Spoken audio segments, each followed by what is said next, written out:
जिन लोगों ने आपके लिए कुछ भी नहीं किया, उनके बारे में जन्म से लेकर के मृत्यु तक जानते हैं। और जिन लोगों ने आपके अधिकार के लिए अपने जीवन की सारी कुर्बानी दी, उसके बारे में आप रत्ती भर भी ज्ञान नहीं रखते।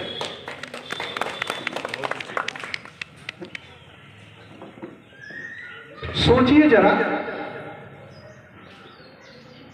आप लोग कितने नमक हराम हैं, जिन्होंने अपने जीवन की सारी कमाई, सारी दौलत के आपके लिए सब कुछ किया। इसलिए जयंती मनाने के पहले एक बात विशेष रूप से ध्यान में रखें कि मैं किसी भी महापुरुष की मूर्ति बनवाने पर जोर नहीं देता। इसलिए आप अपने घर में सबसे पहले एक पुस्तकालय स्थापित करें, देवालय छोड़ें।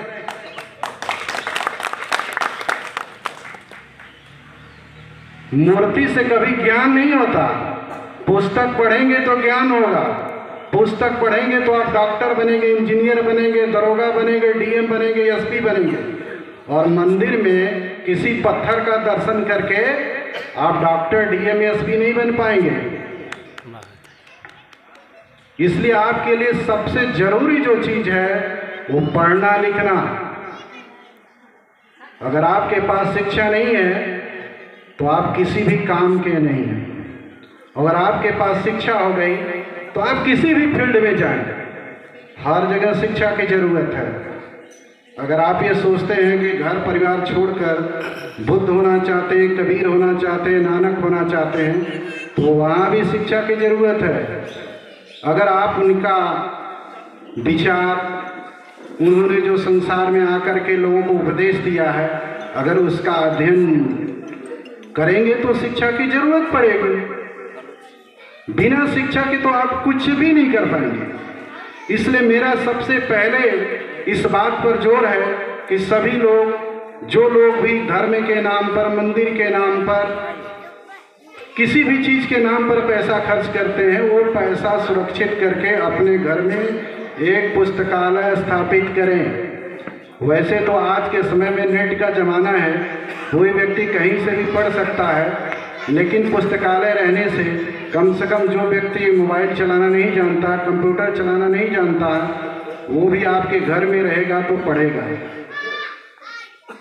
दूसरी बात यह भी है कि जितने भी दुनिया में महान लोग हुए हैं, उनके बारे में जानकारी खास करके स्त्री वर्ग को नहीं हो पाता है, क्योंकि हम लोग आज के परिवेश में स्त्री को पढ़ने के लिए तो जोर देते हैं, लेकिन धार्मिक चीज़ों का जो अध्ययन है उससे वो वंचित हो जाती है, क्योंकि आपने तो उन्हें घर में कैद कर रखा है।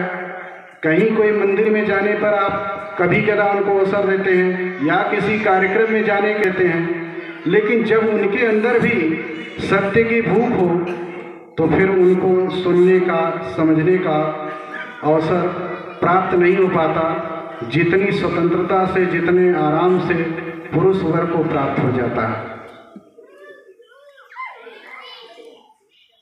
इसलिए हमें अपने बेटा बेटी के साथ जो है बहुत ही गलत काम कर रहे हैं।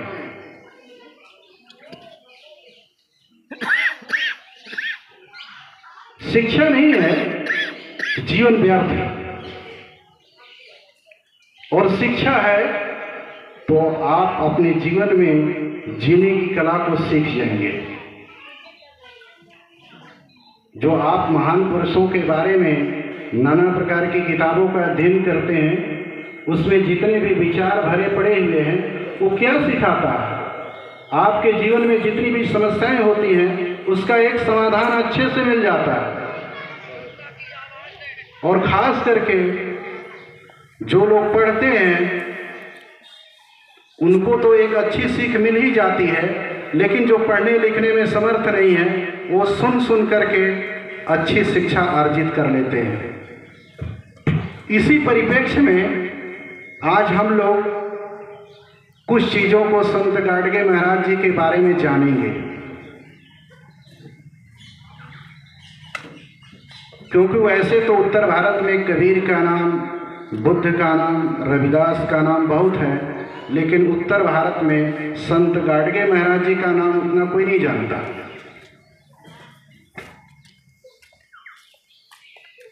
क्योंकि जिस जगह पैदा होता है, जिस प्रदेश में पैदा होता है, जिस धर्म में पैदा होता है, जिस जाति में पैदा होता है, वहां पर उसका प्रभाव ज़्यादा होता है। क्योंकि संत गाडगे महाराज जी का जन्म तो महाराष्ट्र में हुआ है, इसलिए वहां के लोग तो अधिकांश जान ही जाते हैं, लेकिन इनके विचार पूरे भारतवर्ष में दौड़े, इसके लिए बड़ा प्रयास करना पड़ता है। एकता की जरूरत होती है, प्रचार के लिए पैसे की जरूरत पड़ती है, प्रचार के लिए समय की जरूरत पड़ती है, तब तो ये कार्य संभव हो सकता है। आप देखते हैं कि अगर आपको फ्री में दी जाती है, वेद की किताब पकड़ा दी जाती है, तो वो जानते हैं कि वो कौन लोग हैं, वो धन से संपन्न लोग हैं जो फ्री में अपने विचार